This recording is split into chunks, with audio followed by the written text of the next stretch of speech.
আমার আল্লাহ বলে যারা যারা ওই মাদ্রাসার জালসায় বসেছিল, সুবহানাল্লাহ মাশাআল্লাহ বলেছে, আখিরি মুনাজাত চেয়ে চোখের পানি ঝরায়া কেঁদেছে, আমি আল্লাহ তাদের জীবনের সমস্ত গুনাহগুলি মাফ করে দিলাম।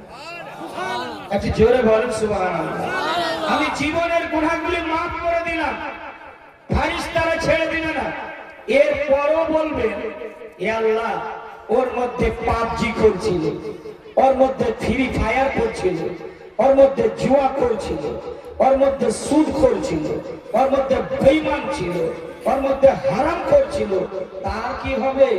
আমার আল্লাহ বলতেছেন, শোনো ফেরেশতারা, যারা যারা ওই মেহফিলে তওবা করে উঠেছে, আমি আল্লাহ তাদের জীবনের গুনাহ মাফ করে দিলাম।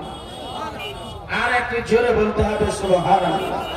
তো এটা আমাদের ঈমান ও আকীদা রাখতে হবে যে আল্লাহ পাক আপনার আমার হেফাজত করার জন্য কোটি কোটি ফেরেশতা পাঠিয়েছেন।